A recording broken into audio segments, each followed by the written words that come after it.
Infasi presenta el arte de convertirte en terapeuta y no morir en el intento.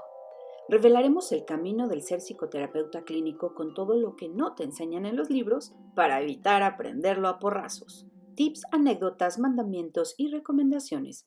Los que hacer y no hacer en el quehacer terapéutico. Comenzamos. Hola, hola, muy buenos días, buenas tardes. Hola a todos, a todas, a todes, ¿cómo están? Mi nombre es Alejandra Andrade y bienvenidos al podcast El arte de convertirte en terapeuta y no morir en el intento. Ya saben, siempre acompañada por Susi. Hola, Susi, ¿cómo estás? Hola, ¿qué tal? Qué gusto que nos vuelvan a acompañar en este podcast. Y hoy estamos súper engalanadas con un invitado especial que viene a contarnos sus experiencias sobre un área no tan especializada o no tan usada en los psicólogos clínicos, al menos en México, porque obviamente en otros países sí está más desarrollado, que es el área de la investigación. Y tenemos al doctor Jaime Montalvo. Bienvenido, Jaime. Gracias por aceptar la invitación con nosotras y para platicar de tu tema, porque este es tu tema, tu mero mole, lo que más te gusta. Y dijimos, aprovechemos a Jaime para que les dé esta entrada a los chicos jóvenes que esperemos nos estén oyendo y nos trate con mucho cariño en sus comentarios y nos digan qué les interesa oír. Y entonces pensamos, investigación, buen tema. ¿Y quién mejor que Jaime para contar? Gracias, Susi, por la invitación. Gracias, Ale. Aquí estoy para lo que se ofrezca y que pueda platicar. Gracias, Jaime, por estar aquí. Este es nuestro episodio número 10. Vamos a hablar sobre, yo creo que el investigador que todo psicólogo lleva dentro y luego que no lo sabe, y una gran trayectoria que ha tenido Jaime. Justo hablábamos antes de iniciar la grabación de cómo inicias siendo investigador, cuando te das cuenta que eres investigador y cuáles son estas dimensiones, porque luego decimos investigación, no, gracias, acabamos de pasar por un evento donde había la presentación de dos carteles y se nos echaron para atrás. Y eso sí le digo, Jaime, a veces no sé cómo atrapar a los novatos y decir, ándale, anímate, porque ven como algo terrorífico, ¿no? Es como las matemáticas, estudia psicología para no tener matemáticas y ¡tarán! No, sí, usamos mucho el tema de los números. Jaime, por favor, me encantaría que tú te presentaras y sin recortar tu trayectoria académica de investigación es alta, pero me gustaría que la dieras en tu propia voz y junto con las experiencias que tú has tenido. Bienvenido. Claro que sí. Bueno, pues muchas gracias. Saludos a todos sus eh, escuchantes o videntes o observadores de este podcast, que, bueno, yo he estado un poquito alejado, pero sé que Ale está aquí cada semana, junto contigo, Susi, y bueno, pues las felicito por este esfuerzo y esta aportación a la psicología, a los jóvenes psicólogos. Bueno, yo empecé mi carrera como psicólogo en la Facultad de Psicología de la U de Nuevo León. Soy egresado de la licenciatura de allá. Em, Terminé mi licenciatura y el primer trabajo bueno, lo primero que hice, incluso antes de terminar la licenciatura, fue poner un consultorio en Monterrey. Eh, Porque yo me sentía Juan Camaney para resolver cualquier problema psicológico, luego ya les contaré. Pero resulta que estoy hablando de finales de los 70s, principios de los 80s, pues la gente poco iba al psicólogo, entonces no había manera de vivir de eso en ese tiempo, al menos nos costaba mucho trabajo, apenas podíamos pagar la renta, lo puse con otros 2 compañeros. Y el primer trabajo que me ofrecen es dar clases en la facultad, y le entré. Y entonces terminé la licenciatura, empecé a trabajar como profesor por horas ahí en la facultad. Luego, fui ¿cómo se dice? Que anda checando si van los maestros o no. Pre- Este, Perfecto. prefecto, sí. Me dieron el puesto de prefecto para checar que fueran los maestros. Entonces yo andaba recorriendo los salones viendo si estaban dando clases y todo esto. Entonces ya trabajaba entonces en el departamento de la Secretaría Académica de la facultad. Después como de un año más o menos, la encargada de la secretaría se embaraza y se va de incapacidad y el director me nombró a mí secretario académico sustituto. Para mí fue impresionante eso, yo no me lo esperaba, pero pues dije sí, y le entré, y fui secretario académico. Casi siempre ese puesto era el escalón para ser director. O sea, casi siempre los directores salían de ese puesto. Entonces, parecía que yo iba a ser el siguiente, pero, no fue así. Eh, Había otra secretaría que era la administrativa y el candidato natural era él, porque él tenía ya mucho tiempo, en la secretaría. Entonces, resulta que en la facultad eligen al director, los alumnos y los maestros. Mm, Entonces, era complicado y había mucha pugna política, además había partidos políticos metidos en la universidad y era horrible, o sea, era una guerra, de bandos, o sea, y a mí me tocó estar ahí, eh, y entonces en las elecciones que seguían, el grupo al que yo pertenecía, pues, no ganó.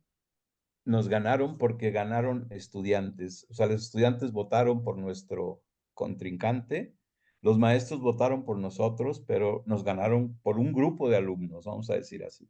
mm. Ujú. Y entonces íbamos a estar en una situación muy complicada en la facultad y yo siempre quise estudiar una maestría y entonces se dio la situación de que dije, me voy a ir a estudiar una maestría.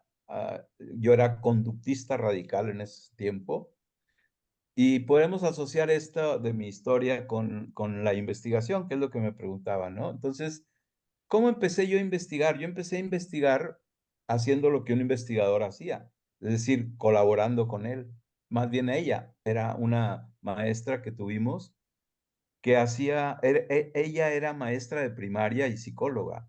Y entonces hizo un proyecto para trabajar en una escuela primaria, digamos, psicología educativa conductista, y yo me metí a ese proyecto. Y la verdad que estuvo muy padre.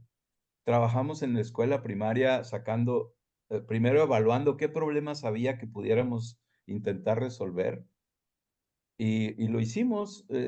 Trabajamos yo creo que éramos como 13 alumnos, y de esos se titularon con ese proyecto muchos. Yo no, porque tuve un problemilla con la jefa y decidí salirme, pero aprendí mucho de cómo hacer una investigación, porque si algo me dejó el conductismo a mí, fue hacer Estar investigación. O estructurado. sea, la metodología, el cómo demostrar que lo que haces funciona dentro de tus parámetros conceptuales y todo lo que tú quieras, pero los conductistas fueron los primeros que trataron de demostrar que lo que hacían funcionaba con las evaluaciones pre, post, el diseño ABA, A, evaluación, B, intervención, A, otra vez evaluación. Eso es básico, simple. Y entonces los casos que atendíamos lo teníamos que demostrar que llegó de esta manera, hicimos esto y se fue de esta manera. Así empecé yo con la investigación, gracias a la práctica clínica supervisada que tuvimos. Yo tuve 2 años de especialización conductista en la facultad. Eran 5 años y los últimos 2 fueron totalmente conductistas. Entonces, yo salí muy bien preparado de lo conductismo que había en esos tiempos, ¿no? Y me Oye, sentía muy bien y la verdad nos iba bien con los pacientes, claro, porque los evaluábamos bajo nuestra propia, óptica, ¿no? Ya sabemos. Entonces, ¿qué una les pausa. puedo decir? A mí sí, Ale. Este, ahorita que tú estás diciendo esto y recordando, todos en la línea de conductismo, no sé si si escogían área o modelo, no sé cómo estaba. ¿Todos tenían como el mismo empuje que tú? O sea, ¿todos estaban bajo esa misma línea que tú ahorita estás mencionando? ¿O desde ahí hay una diferencia específica en ti sobre el interés de sí validar eso?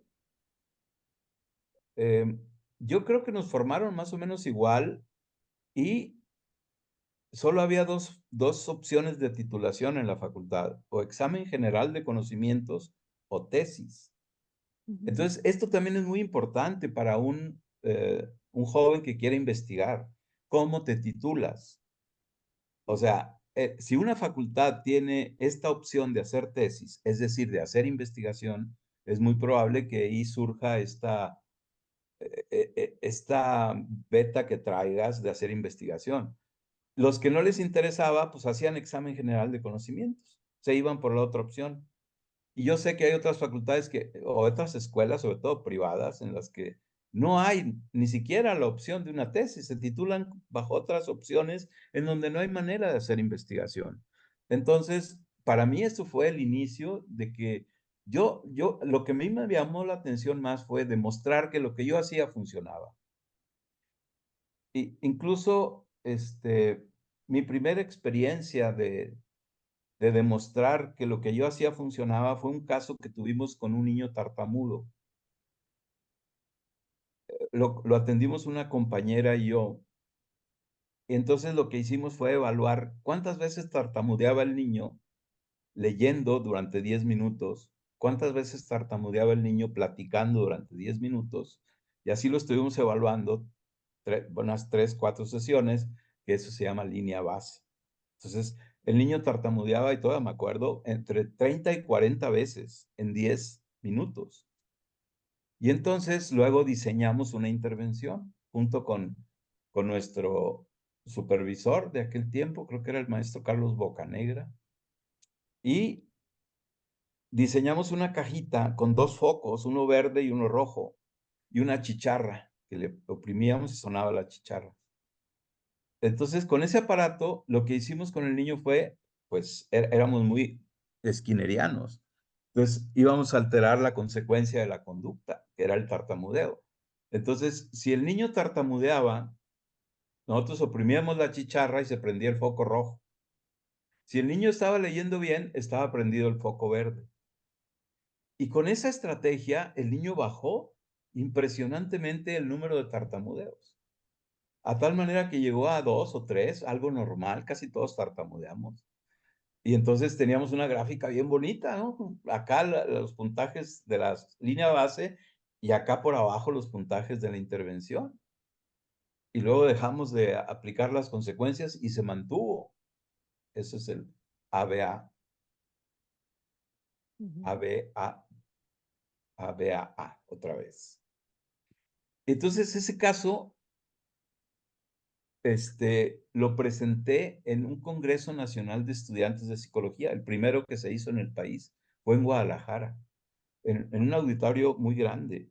Y a mí me costaba trabajo hablar en público, y sin embargo, yo presenté el caso, yo solo, porque mi compañera no la dejaron ir.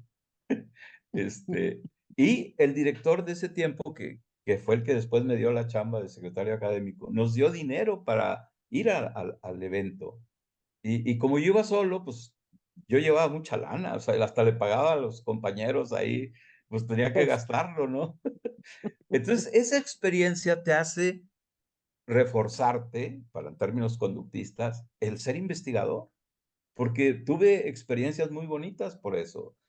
Un diploma, el haber presentado ante tanta gente el caso y que te feliciten pues padre, así empecé. Entonces, por eso luego entré al proyecto de investigación que les digo, y luego, ya que tuve este problema, a ver, pero no sé si estoy respondiendo lo que tú me dijiste, Ale. ¿Voy bien? Sí, sí, sí. Ok. Entonces, cuando me salgo de ese proyecto, le digo a un compañero que también se salió, que luego fue mi compadre, digo, oye, compadre, vamos a hacer la tesis tú y yo. Y aquí está uno de los requisitos más importantes para hacer investigación. Primero tienes que escoger la idea sobre qué hacer investigación. Al principio tú te vas porque alguien ya tiene la idea y te va a enseñar, tu maestro, ¿no? Pero después, si tú lo vas a hacer, escoges tú la idea. Entonces, yo dije: "¿Qué me gusta? ¿En qué me gustaría trabajar?". A mí no me gusta mucho eso del ámbito educativo. Y en ese tiempo, este, pues dije yo: "¿Qué me gusta?". Pues siempre me han gustado los deportes. Entonces dije: "Vamos a hacerla sobre deporte". Le dije a mi cuate, y mi cuate era corredor, era atleta, él corría maratones, o sea, entonces yo no corría maratones, pero yo jugaba fútbol, jugaba tenis, y entonces decidimos hacer una tesis sobre psicología del deporte. Y nuestro tutor, nuestro director de tesis fue un señor que yo admiraba mucho por sus proyectos de investigación, el doctor Cirilo García. Él, a mí me impactó un proyecto que hizo cuando yo estaba en la licenciatura, decidiéndome por qué área, a qué corriente teórica meterme, porque era así allá. Él hizo un proyecto de investigación sobre psicóticas esquizofrénicas crónicas que estaban en un hospital psiquiátrico en Monterrey. La sacaron de ahí, rentaron una casa y las empezaron a entrenar con procedimientos conductuales a valerse por sí mismas, a orientarse temporalmente, espacialmente, a prestar atención, y empezaron a mostrar los resultados, y fue un un un evento muy importante para nosotros, ¿no? Entonces dije: "Esto sí funciona". Y lograron que varias de esas señoras regresaran con su familia y fueran medio funcionales con su familia. Cuando todos los demás te decían: "La esquizofrénica no se puede curar, ¿no? Es incurable y no se puede hacer nada. ¿Qué se puede hacer? Medícalas y enciérralas". Entonces, para mí eso también fue muy impactante, el darme cuenta que sí se podía hacer algo aún con algo que decían que era incurable. Y entonces todo eso me motivó mucho y además nos aceptó como nuestro tutor, nuestro director de tesis, e hicimos la tesis. Entonces esa fue la primera investigación que yo hice solo con mi compadre. Fue una experiencia maravillosa porque hicimos muchas cosas. Yo creo que es la primera tesis de psicología del deporte en el país. No estoy seguro, pero casi estoy seguro. Cuando menos es de las primeras, o sea, eso sí, porque yo nunca vi a alguien más que hiciera esto. Entonces, pues eso me motivó mucho. Y le seguimos y diseñamos un sistema de entrenamiento para corredores de 5000 metros plano. Todo lo diseñamos nosotros. Entonces nos chutamos muchas lecturas de educación física, de cómo hacer entrenamientos, qué tipos de carreras y lo que había de psicología del deporte en esos tiempos. Hicimos un viaje a Estados Unidos para conseguir bibliografía, porque no había, o sea, no había como hoy que te metes y ya tienes todo, ¿no? Y tuvimos que venir acá a México, en la UNAM había un lugar donde podías encontrar computadoras muy grandes, antiguas, y podías encontrar bibliografía. Entonces, reunimos un material muy, muy bonito e hicimos nuestra tesis. Entonces, sí, Susi. A mí me parece bien interesante toda esta historia que te llevó a ser lo que eres ahora. Pero como sé que pecas de modesto, yo voy a decir que aquí el señor Jaime tiene 2 doctorados. O sea, no tiene uno, tiene 2 doctorados, en donde en estos doctorados es donde perfeccionó aún más sus dotes de investigador. Porque coincido contigo, Ale, yo creo que es algo muy, muy de Jaime, la curiosidad, o sea, no es algo, sí creo que en muchas licenciaturas te, te dan la idea, pero la idea tiene que germinar en un campo abonado. Y creo que Jaime era un campo abonado en donde iban a germinar todas estas cosas que le dijeron o que le propusieron sus maestros. Y ahorita también él, porque a lo mejor cuando, al menos yo, de repente pienso, ay, investigación, qué difícil, qué duro, ¿Cuántos recursos necesito tener para hacer investigación? Ahorita que decía Jaime, bueno, hasta nos dieron dinero para ir. Los chicos de ahora dirán, oye, si no tengo para la torta hoy, pues menos voy a tener dinero para ir al Congreso, ¿verdad? No se preocupe, era Monterrey, tomen en cuenta eso. Pero, por ejemplo, yo, que era UNAM, pues creo que no te daban, bueno, ni permiso te daban. Te ibas a los congresos porque querías ir y tú pagabas tus gastos.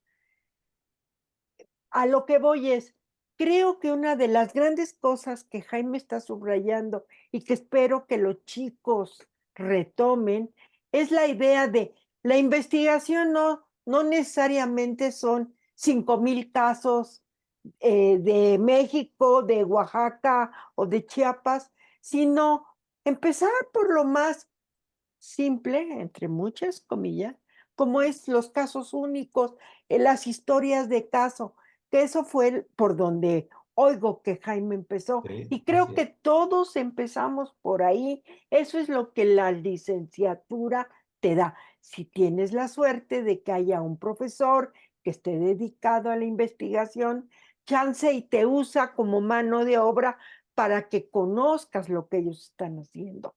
Pero al principio lo que te piden es historia de caso. Y parecería que es algo simple, pero no es nada simple. Eh, mm, Desmenuzar desde una visión teórica, investigar sobre esa persona en particular, sobre lo que trabajamos, sobre el enfoque, sobre 10,000 cosas, sin olvidar que nosotros somos parte de ese evento y que eso es lo que nos va a guiar nuestra mirada. Yo no sé, Jaime, si en esos momentos todavía no sistémicos y comparto que yo también tuve los mismos inicios conductuales y coincido que fue una muy buena formación y que te estructura, no te, o sea, te da libertad, entre comillas, en algunas cosas, pero te estructura a seguir ciertos pasos. No importa de qué teórica vengas, esa visión conductual ayuda mucho, sobre todo en la investigación. Y yo creo que el que hubieras bebido de ahí hizo que siguieras investigando. Yo sé que tú, aparte de lo de la investigación, de repente diste un triple salto mortal al vacío y decidiste conocer otros enfoques, cuando seguramente eras muy feliz siendo conductista. ¿Para dónde te moviste y por qué te moviste para otros campos diferentes, con otra visión de lo que es, pues no solo la teoría, sino la investigación? Claro. Justo cuando perdimos las elecciones, el Ujú. ambiente político en la facultad iba a ser muy adverso hacia Así mí es, y a los claro. compañeros. Entonces, pensando yo, yo intenté irme a estudiar una maestría a Estados Unidos. Fui aceptado en Ujú, la Penn State University, el ujú, mejor programa de psicología del deporte. Hicimos mucho para entrar porque mi compadre también lo hizo. Y estudiamos inglés, pasamos todos los exámenes que nos pusieron. Necesitábamos la beca y no nos la dieron. El CONACYT no nos dio beca en ese tiempo. Y no pude, pues ya no pude. Entonces, pero siempre tuve ese interés de seguirme preparando.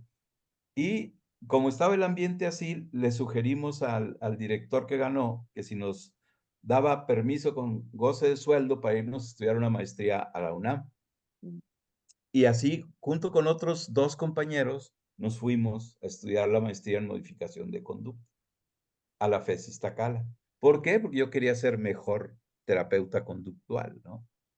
Y, realmente nos fuimos 4, un cuate colado ahí que no, tenía familiares en México, yo también voy. Entonces, nos fuimos los 4 y entramos a la facultad, a la maestría en modificación de conducta, y curiosamente, ahí sí nos dieron beca.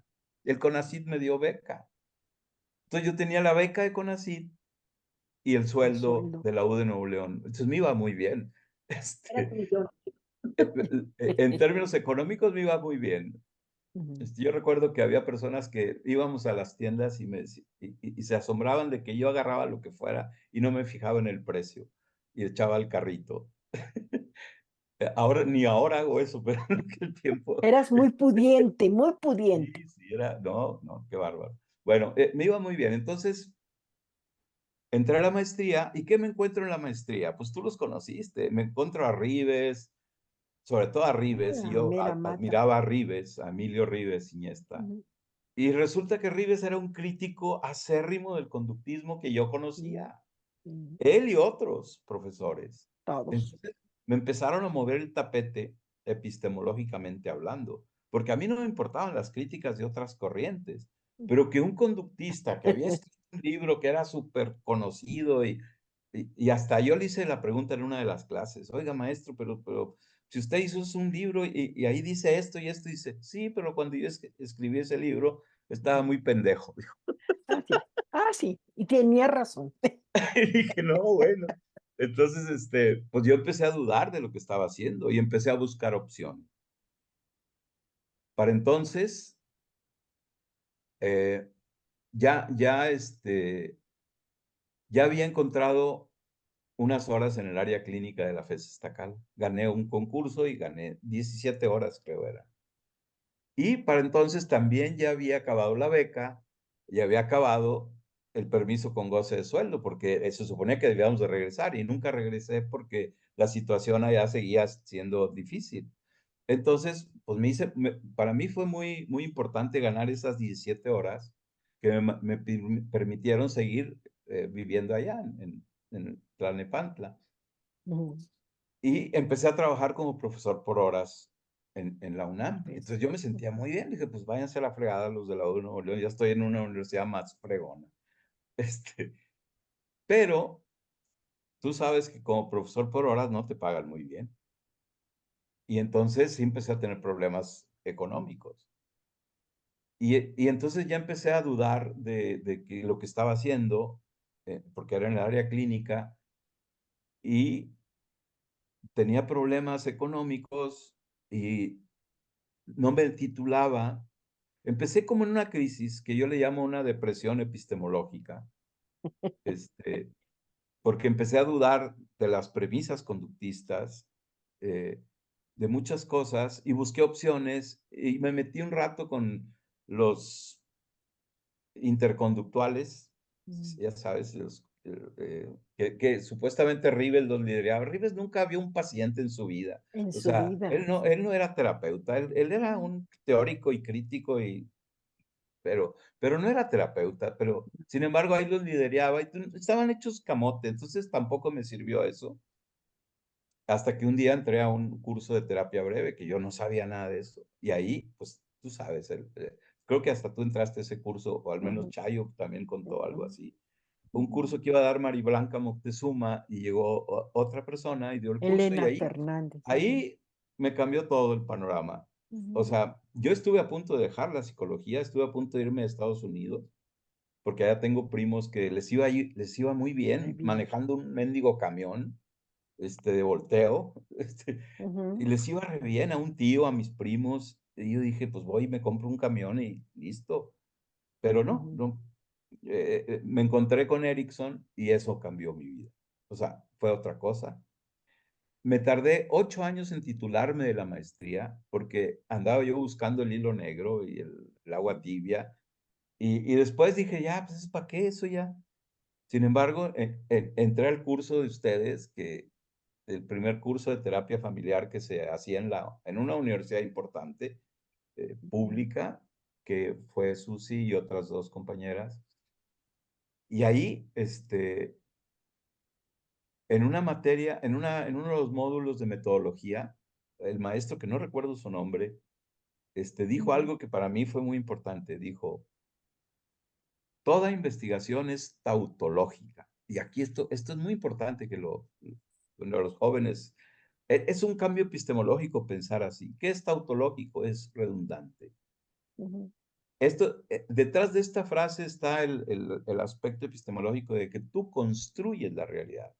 No descubres maldita la cosa, construyes, creas. Entonces, todo aquel que investiga se formula hipótesis, si quiere probarlas, las va a probar. Si quiere dudar, va a dudar. Si quiere no probarlas, no las va a probar. Depende mucho del investigador.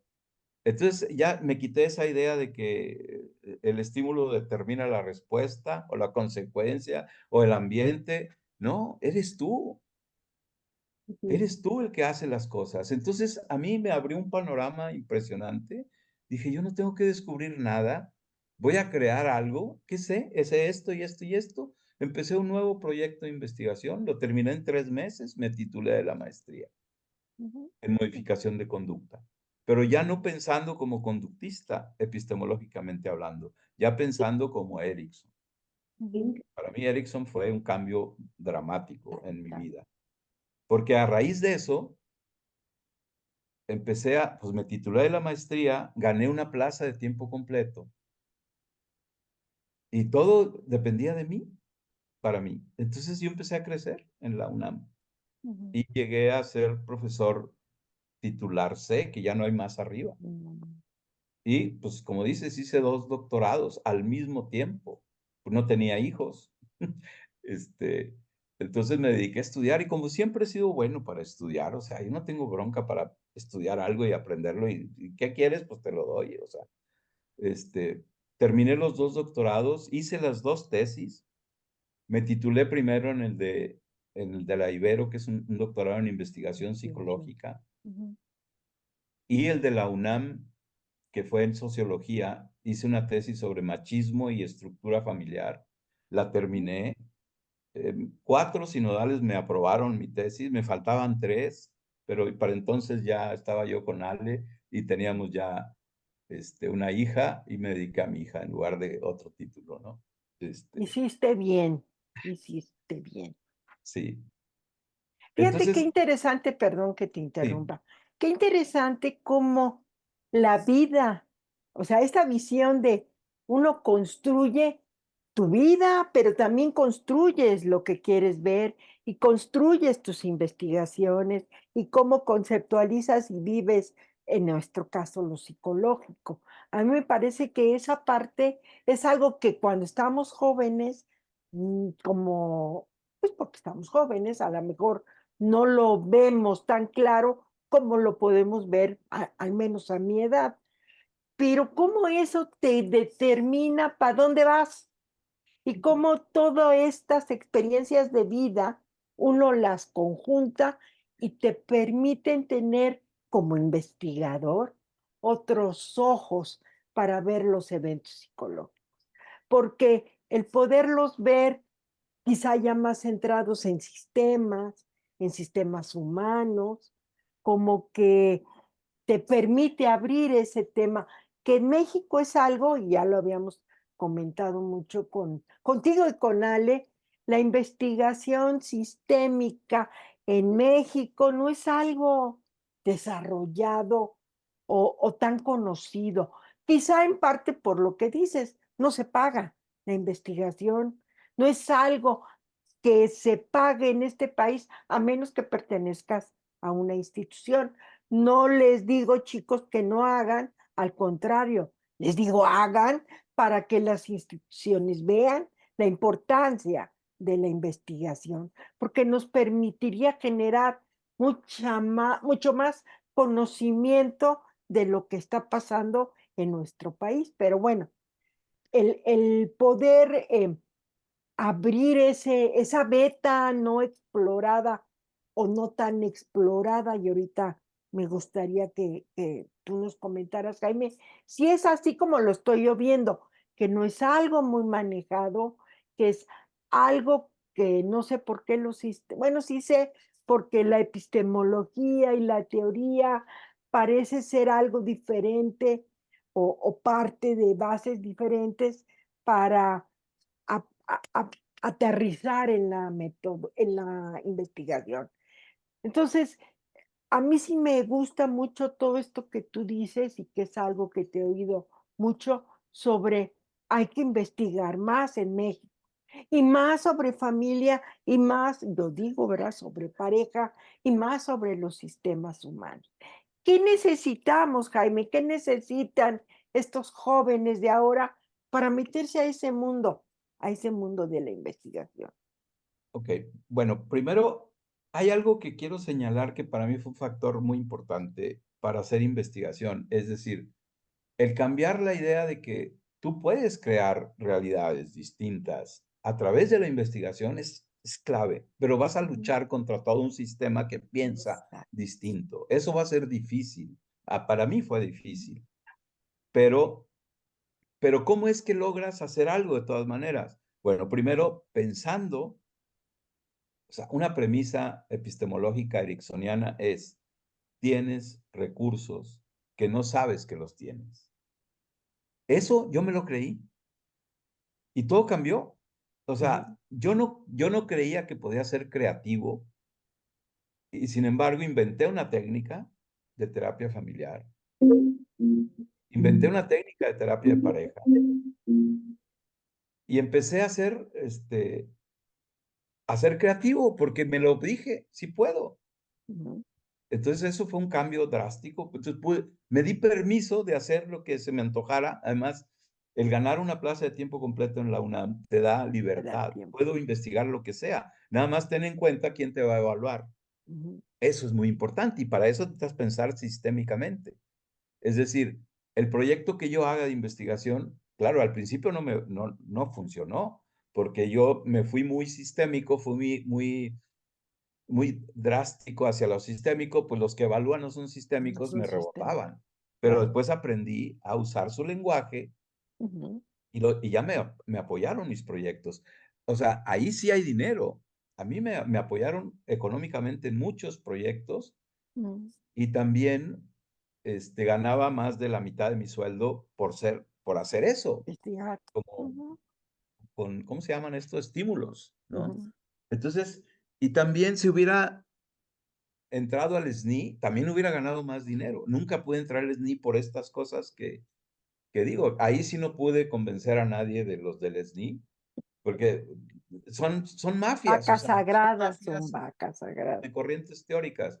Y no los estoy culpando de nada, simplemente yo no entré a eso, o sea, Ujú. porque para mí era muy fácil entrar al Sistema Nacional de Investigadores. Era, conéctate con un gurú de esos que ya tienen SNI 2, haz lo que hacen ellos y entras. Ujú. Así es el sistema. Ellos mismos te permiten. Entonces yo siempre me aventé solo, como el Ujú. Borras, pues no. Yo tenía mejor currículum que muchos que Steve conozco que están en el SNI, pero lejos. se lo Y no nada más llevaba. yo. Arturo Silva, por ejemplo, que es un ejemplo para mí, también fue mi maestro en la maestría, tiene Ujú. mejor currículum y nunca lo De dejaron entrar. todos. Ujú. Sí, nunca lo dejaron entrar. Bueno, pues esas mafias que creo que ahorita espero que esté cambiando eso. Es importante ver a dónde te estás metiendo en esos contextos. Entonces, yo entendí eso y ya dije, bueno, total, yo tengo reconocimiento en otros ámbitos, tengo que irme a mi grupo de gente que maneja estos temas y así empecé a trabajar en el ámbito sistémico y ericksoniano. Sí, Ale, no sé si levantabas tu mano, sí. Ujú. Oye, Jaime, ahorita que estás diciendo que tienes mejor currículum, ¿a qué te refieres? Como para que quede claro qué sería como mejor currículum. Luego queda Ok. como, En el SNI te evalúan qué grados tienes. Es raro que alguien entre al SNI que no tenga un doctorado. Bueno, yo tenía 2. En el SNI te evalúan cuántas tesis has dirigido. Tenía un montón de tesis, ya no las cuento, de licenciatura, de maestría. En el SNI te evalúan cuántos trabajos publicados tienes Ujú. en revistas, cuántos artículos o capítulos de libro tienes, Libros. cuántos libros has escrito. Ujú. Eso es lo que más importancia le dan ellos. Entonces, cuando tú mandas tu currículum, se agarran de cualquier cosa de estas y no te quieren. Tienes muchos artículos publicados, pero no son revistas indexadas, le llaman Indexadas. ellos. Pues sí, pues tampoco me van a aceptar trabajos en una revista indexada. Yo publicaba donde me podían Donde aceptar un trabajo de sistémico, ¿no? Entonces, ese es el tema, a eso me refiero. Yo tenía más artículos publicados, más libros, más tesis dirigidas, más proyectos de investigación aprobados y con dinero, y aún así no me aceptaban. a eso me refiero. Pero si yo hubiera hecho algo con un gurú de esos de CU, sobre todo, que estaban en el SNI, pues hubiera entrado. Pero nadie manejaba, esto es muy importante. Cuando yo hice el doctorado, que quise entrar al doctorado de psicología en la UNAM, necesitabas un asesor que manejara el tema de tu proyecto de investigación. Y no había uno solo que tuviera el tema de la familia o de lo sistémico. Ni un doctor de la UNAM trabajaba eso. Entonces, por eso me fui a sociología. Y dije, los sociólogos, chance, y sí, pues tampoco allá, pero allá no te pedían un requisito de un asesor. Entonces, por eso, ¿cómo entras? Los gurús andaban en rollos conductistas, no sé, cognitivos o qué sé yo, los que ya tenían SNI que decidían quién entra y quién no entra. Entonces, por eso estaba complicado. A ver, Ahora eso puede estar cambiando, pero en esos tiempos era difícil, sí. fíjate que, o sea, ahorita yo pongo oídos de chico joven de licenciatura y dicen, no, pues este camino está de la fregada. Si en la UNAM las cosas están así, pues yo qué me espero. Y además, como he oído a muchos, no quiero hacer una carrera académica. Yo no quiero dar clases. Que den clases los que no tienen nada que hacer o esas cosas, ¿no? Yo quiero atender personas. Como decía yo para eso estudié, para poner mi consultorio y ver personas. No voy a dar clase y mira, por eso chicos no digan de esta agua no he de beber, porque ahí se ahoga uno. La carrera académica, entre paréntesis, es una carrera muy noble porque te permite estar actualizado en todas estas cosas de investigación y te permite desarrollar más esto que dijo Jaime, la curiosidad. Y yo sí creo que hacer tus pininos siendo psicólogo clínico, sin tener el área académica o sin pertenecer a grandes instituciones, sí se puede. Y se puede empezando desde lo pequeño. Y lo pequeño es, busquen revistas, y ahora más que en nuestra época, Jaime, en donde nada más eran revistas indexadas e impresas de papel. Nada que revista electrónica, están ustedes mal de la cabeza, a quien se le ocurre. Les hablo de hace 30 años. Si es que Sí. había una o dos revistas electrónicas, eran las peor ranqueadas. Pero ahora hay revistas electrónicas para echar para arriba y valen lo mismo estar en un papel que estar electrónico. Entonces, ahora sí ya hay lugares donde tú puedes eh, presentar tus trabajos, sean con 3 casos o sean con 5,000 o sea con uno. Ustedes pueden subir su trabajo, darse a conocer, porque así como ustedes revisan el índice de la revista para ver los temas y quién lo escribió, así van a ver su nombre. Y yo creo que eso da precisamente nombre, no sé, Ale, tú como lo veas, da nombre y decir, ah, mira, yo vi que Susana González, yo terapeuta, vi que Susana González, que Jaime Montalvo, que Alejandra Andrade hicieron un trabajo sobre familias mexicanas, se lo voy a recomendar a fulanita para que vaya con ellos. Y no es Claro. igual presentar a cualquiera que a alguien que tuviste, que tiene un matiz, pues, de que conoce, que sabe, que investiga, lo que sea. Y eso al final de cuentas sí reditúa en tu trabajo clínico. No sé cómo lo veas tú, Ale.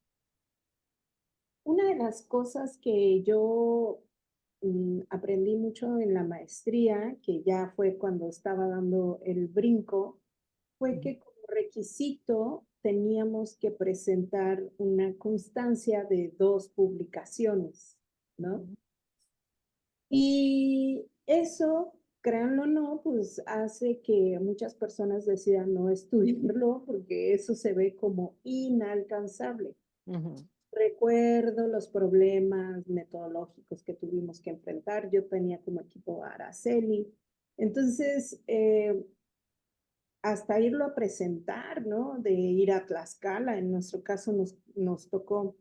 Entonces, sí, sí es cierto, o sea, para mí necesitaríamos que todos los psicólogos tengan como requisito tener esta experiencia. Yo no sé si te vas a dedicar a eso, ¿no? Pero tienes que tener esta experiencia, porque no es lo mismo que le digas a alguien, ven conmigo, porque mira, yo hasta publiqué un caso, porque yo me presenté en un caso, en un foro. Entonces, es muy distinto. A mí me han buscado por eso. Y no era yo la principal, pero fui la que lo presenté porque no estaba la otra persona. Y yo aseguro que eso hace más consistente todo lo que es nuestra profesión. Y que no, las universidades lo han dejado de, ya deja tú que nos den recursos, abran foros para los estudiantes, porque no hay foros para los estudiantes de decir, oye, tu trabajo está muy mal hecho y no lo vas a presentar, y eso está bien, que te digan, Sí, está sí, mal hecho, o sea, no lo que está mal hecho se desecha, es, y para el próximo semestre, como sí lo tienes tienes que que hacer. hacerlo mejor. Y cuando lo presentes vas a sentir el orgullo, porque eso fue lo que yo sentí. Jaime lo dice muy fácil, ¿no? Estos inicios de que sí, que señora esquizofrénica. Yo lo oigo y digo, ¿qué? O sea, me quedo con un montón de preguntas solo de eso. Ujú, O de los atletas, de cómo esto, un montón de preguntas, o sea, más y más. ¿Qué sentimos nosotros los psicólogos de a pie? Que yo digo que me comparo con Jaime, yo no tengo esas ideas de mira, aquí voy a conectar y parece que te quitamos el micrófono, Jaime, pero es No, justo no, está esto bien. lo que causa la investigación. Jaime dice las cosas como si fueran fáciles. fácil, sí, te la vende bien bonito. Ajá, pero eso no es fácil. Jaime dice, yo solo quería una idea. Yo no sabía ¿De que quería dónde? una idea, yo no sabía. Y Jaime llega y dice, ¿cómo? Pero conociendo a Jaime por el vínculo que tenemos, Jaime se maneja por el mínimo esfuerzo. O sea, Jaime no va a hacer dos esfuerzos y Muy lo que hace, inteligente. no puedo hacer el mínimo esfuerzo, porque pueden imaginar que Jaime trabaja y trabaja y trabaja y le da y le da. No es ni siquiera machetero, pero se concentra, o ya lo dirás tú, Jaime, te concentras y tomas decisiones. Yo a lo que Jaime veo es toma decisiones y no estamos acostumbrados a tomar decisiones. Entonces, eso es la idea en una investigación. Toma la decisión de agarrar esto y tómalo en chiquito. Ujú. Y, y eso de tómalo en chiquito lo aprendí de Jaime, porque él dice, tardé 8 años buscando, yo he llevado toda mi vida buscando el hilo negro, el agua. Y Jaime llega con, solo con esto, y eso ya está bien. Y la gente Ujú. que él asesora dice, así, nada más, de simple, y salen con una sonrisota. Es que es simple y no, está depurado. Pero Jaime, ¿cómo haces ese proceso? Es que hay un factor muy importante. O sea, la investigación es difícil que tú la hagas por tu cuenta, nada más porque sí. Yo necesitaba una demanda institucional. Es decir, cuando gané la plaza de tiempo completo, es una plaza de investigador y Ujú. de docente, no nada más de docente. O sea, tenía que hacer, es más, eran más horas de Era tu investigación que de obligación, claro. docencia. Entonces yo lo tenía que hacer. Eso, por ese lado, pues, a ver, ¿ahora qué hago? Ya te ganaste eso, pues órale. Entonces, pero con el cambio epistemológico de que yo puedo ser creativo, pues me aventé como el borras, porque dije, yo no tengo que, fijarme en otros, sino lo que yo sé, ¿cómo lo puedo demostrar? Y retomé la metodología conductista. O sea, voy a evaluar algo, voy a aplicar y voy a probar. Ujú. O sea, eso, por ejemplo, mis dos tesis de doctorado, una fue, a ver, ya sabía yo del modelo estructural, me gustó mucho el modelo estructural, te da elementos teórico-metodológicos para saber cómo funciona una familia. Bueno, pues, ¿cómo funciona una familia en relación con qué? pues en ese tiempo apareció la bronca del asesinato de Colosio, y dije yo, el machismo, ese güey tiene que haber sido un macho el que lo mató. Entonces el machismo es un factor de violencia. Voy a ver cómo se relaciona machismo con familia. Y órale, éntrale. Y ya sigue la metodología, ¿no? O sea, primero la idea, luego la pregunta de investigación, y luego ya haces tu método. No es tan fácil, pero pues si te sabes el método, es tener la idea y luego tener las herramientas para hacerlo. Tienes que ver que nadie más esté haciendo algo parecido, cosas de esas, buscar bibliografía. Pues no, ni siquiera había un instrumento para medir machismo, porque bueno, perdón, pero voy a decir algo. Las feministas creen que no se puede medir eso, o sea, y digo yo, pues ¿cómo no? ¿Por qué no? Y entonces hice un inventario para medir machismo y me lo criticaron varias, pero y voy a hacer un paréntesis aquí. Ese trabajo de familias y machismo no me lo aceptaron en un libro que iba a coordinar Juan Guillermo Figueroa, porque la mayor parte de quienes evaluaban el trabajo eran mujeres feministas radicales. Y pues no les gustó algunas de las cosas que yo escribí. Entonces me empezaron a criticar muy feo. Le dije a Juan Guillermo, no, quítamelo, me salgo, no hay bronca. Ujú. Y lo mandé a Estados Unidos a una Claro. revista en inglés, lo tradujimos, lo mandé traducir. Y es el trabajo más citado mío, más leído y publicado en una revista gringa y luego en un libro, como capítulo del libro. Entonces, yo como que siempre he ido a contracorriente de algunas cosas. O sea, Rebelde que eres. sí, como conductista en ese tiempo predominaba el psicoanálisis y llegas tú, y luego el conductismo, ay, aquí todo la escuela es conductista, pues vamos a ver, esto ya no, vamos a ver, dale por otro lado, y así voy, ¿no? O sea, medio demostrando que esto puede ser diferente, que puedes hacer las cosas diferentes. Algo que siempre me ha movido a mí es ayudar en la terapia. ¿Cómo ayudo de la mejor manera y más rápido? Eso siempre me ha movido. Entonces siempre busqué eso. La familia, bueno, ve la familia, caramba, es importante. El otro proyecto de tesis, el de la Ibero, fue una técnica que se llamó retroalimentación estructural familiar. Se me ocurrió. Y también tiene rastros del conductismo. Retroalimentación. Los conductistas son los primeros que utilizaron el término de retroalimentación. No usaron el término, sino Skinner, al poner la consecuencia, se metió con la retroalimentación. O sea, eso es retroalimentación. ¿Qué sigue después de mi conducta? Es retroalimentación. Y entonces yo empecé a ver, esto se tiene que, a ver, ya, vamos a probarla. Entonces empecé a hacer lo que se llama investigación de resultados, que todo aquel que esté en el área clínica puede hacer esto. Por eso no se me hace tan difícil. A ver, te funciona una técnica con un paciente, pruébala, hazlo con muchos y evalúa antes y evalúa después. Yo con eso he titulado un montón de gente de maestría, hasta de doctorado, dándoles esta metodología tan sencilla como evalúa el problema, diseña una intervención, agrégale, quítale, muévele y luego evalúa los efectos de esto. Esa es investigación de resultados. Demuestra que lo que haces funciona. Y entonces, por ejemplo, todo el programa de Ruperto Charles, y lo voy a decir aquí, todo el programa del Instituto Milton Erickson de Monterrey, a todos los titulé yo de maestría y algunos de doctorado, incluyendo al propio Ruperto, siguiendo esto. Una de las más brillantes alumnas mías de doctorado, cuando terminó su tesis, se tituló, me dijo algo que pues, a mí me llamó la atención. Dijo, es que yo no puedo creer que esto haya sido tan fácil. Le dije, pues es que te lo Sí. hicimos fácil. O sea, Ujú. porque todo el mundo piensa que un doctorado es para sacarte canas verdes porque sí, muchos son así, pero si eres congruente en el modelo teórico y todo y enseñas eso, no tienes por qué tener dificultades si eres disciplinado y haces las cosas. O sea, yo no soy muy disciplinado, me queda muy claro. Yo hago las cosas cuando ya me obliga algo externo. Así Ujú. fue.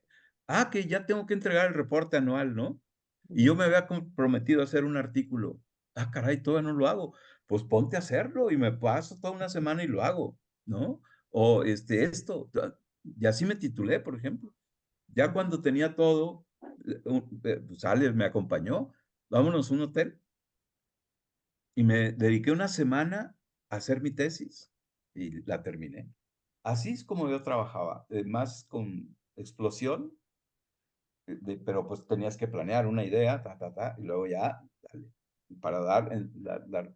Yo tengo un montón de investigaciones que créeme que no las exploté al 100% por esta falta de disciplina. O sea, porque yo pude haber publicado más artículos, más, pero pues se quedaba con eso, ya se acabó el tiempo, se que hacer otra, y eso se quedó ahí, y así. Tengo un montón de información no publicada, de muchas cosas, pero es que necesitas ayuda también.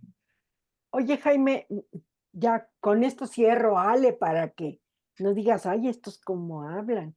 Pero dos cosas. Una, esto que estás diciendo de investigación sobre los resultados es algo que dentro del enfoque sistémico hace el modelo de soluciones.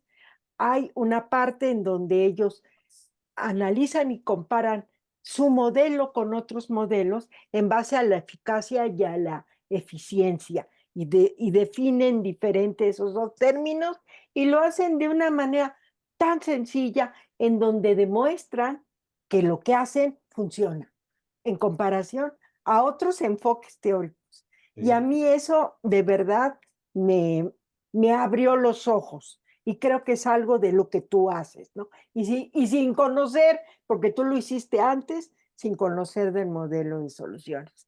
Y dos, algo para lo que sí hay que estar preparado, y lo subraya Jaime, es tener suficiente prestancia y que cuando vayas a algún congreso, algún evento académico, estés dispuesto a oír retroalimentación. Y va a haber retroalimentación quizá muy buena, pero también no tan buena. Y tienes que estar abierto a oír desde dónde viene esa retroalimentación. Yo siempre trato de pensar que es con la mejor intención lo que me están diciendo. Igual y no, pero me hago menos problema si pienso que lo están haciendo de buena fe. El oír y el tener la prestancia de oír que otros dicen de tu trabajo, a mí me parece una gran retroalimentación. Y son estos congresos donde presentas tus investigaciones, el lugar donde puedes tener este momento de oír. Y miren, yo oí cosas que le dieron a Jaime en varios coloquios de investigación y que lo respondía bien chido. Y también oí, y casi siempre fueron críticas porque nos veíamos desde lo sistémico en una escuela conductista, ¿no? Y Sí. entonces con los ojos conductistas nosotros hacíamos quién sabe qué, pero no era ciencia, desde sus ojos.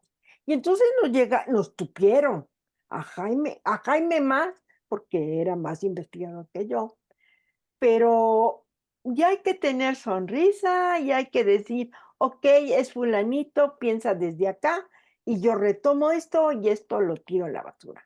Creo que eso te da mucha prestancia para diferentes momentos, no solo de tu vida como profesional, sino personal.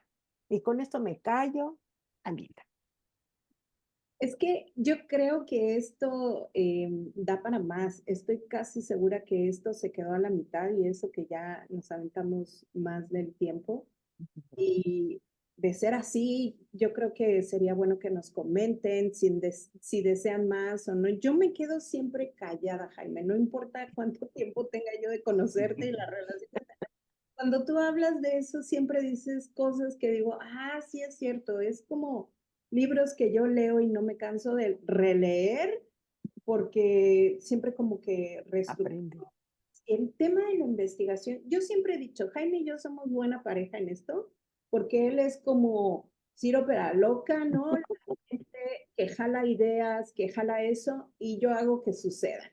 Entonces, y eso no nada más en la psicología, sino da esa disciplina que él no tiene porque lo que yo pienso que lo más difícil que tiene es la idea y el punto donde quiere llegar, y cuando yo tengo eso, soy como ese motorcito que llega, ¿no?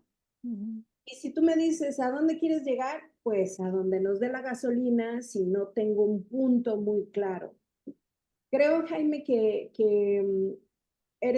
para mí eres la única persona que hace de la investigación algo que lo vas triturando tanto que cuando lo tienes, dices, ¿a poco esto es investigación? O sea, nada tiene que ver. Hay una concepción alrededor de la palabra, del fenómeno.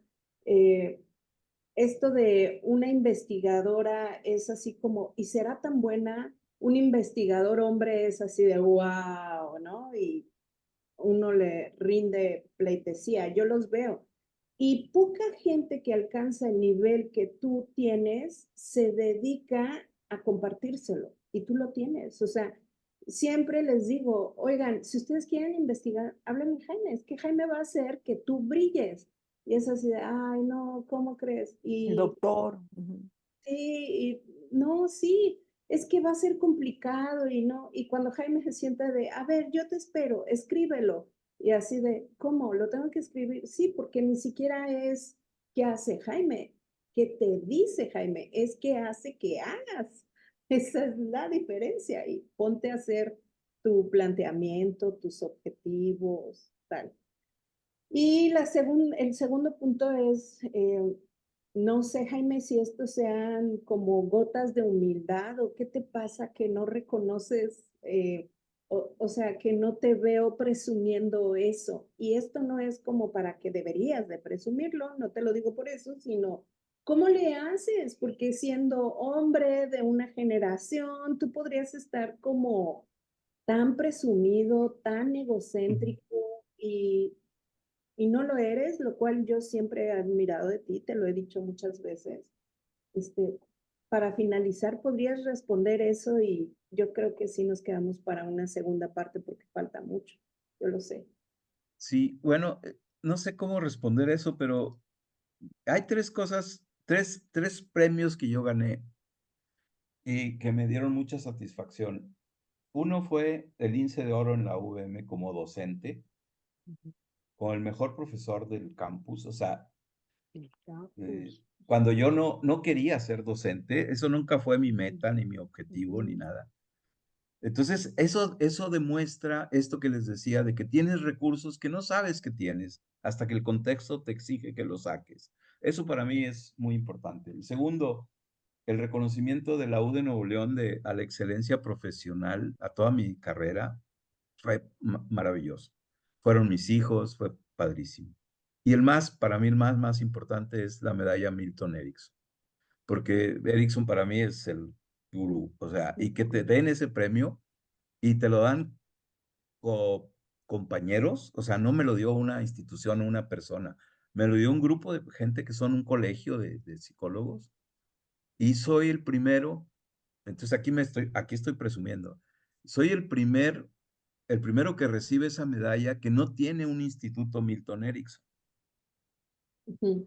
Todos los anteriores que le habían recibido Sí, eran no directores de tienen. institutos Milton Erickson. Y sin embargo, pues tenemos Infasi, que es más ericksoniano que Que muchos muchos. institutos Milton Erickson. Y ese premio para mí fue muy importante. Y yo llegué como al punto de que yo ya hice lo que tenía que hacer. Lamentablemente llegué a un nivel como de conformismo. Y tal vez eso es lo que tú ves como humildad. Es que ya no estoy buscando algo porque creo que ya recibí todo lo que podía yo recibir.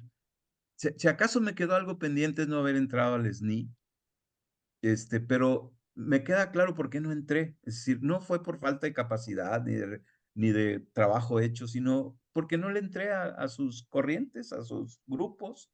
Y está bien, o sea, yo también tengo un grupo, ahora somos un grupo sistémico.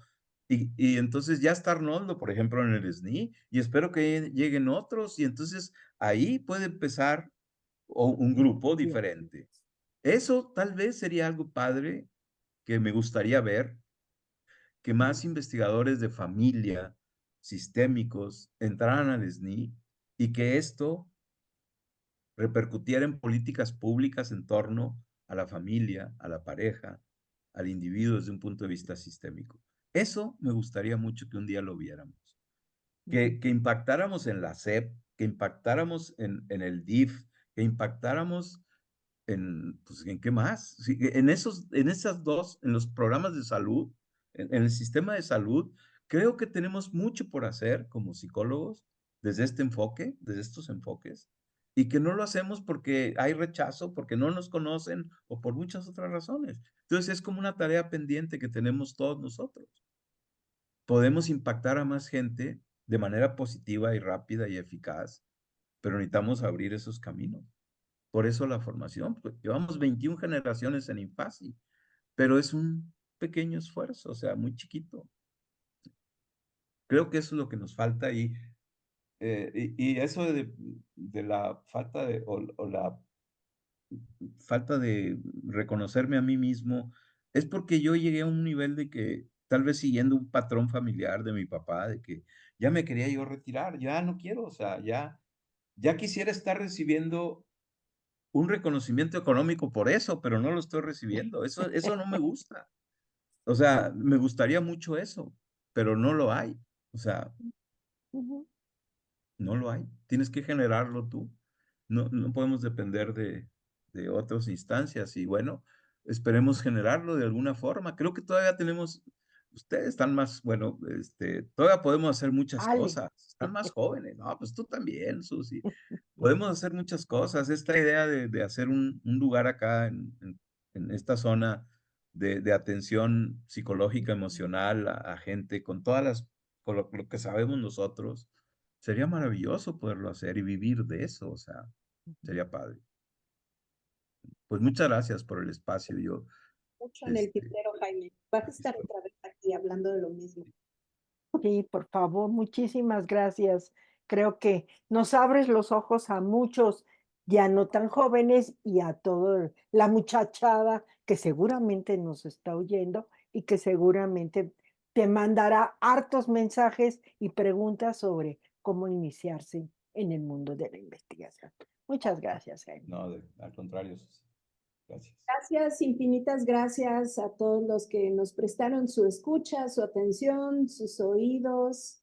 Estamos aquí en el capítulo, terminando el capítulo número 10, el episodio número 10 o como se llame, el arte de convertirte en terapeuta y no morir en el intento con Jaime Montalvo. Muchas gracias. Nos vemos, Susi. Bye Nos bye. vemos, Alita. Bye, bye, Jaime. Bye, Susi. Bye, Ale. Gracias. Saludos a todos, a todas. Este episodio llega a ti gracias a la producción de Infasi. Frente al proyecto, Ale y Susana. Detrás de bambalinas, Landy y Maffer. Gracias por escucharnos.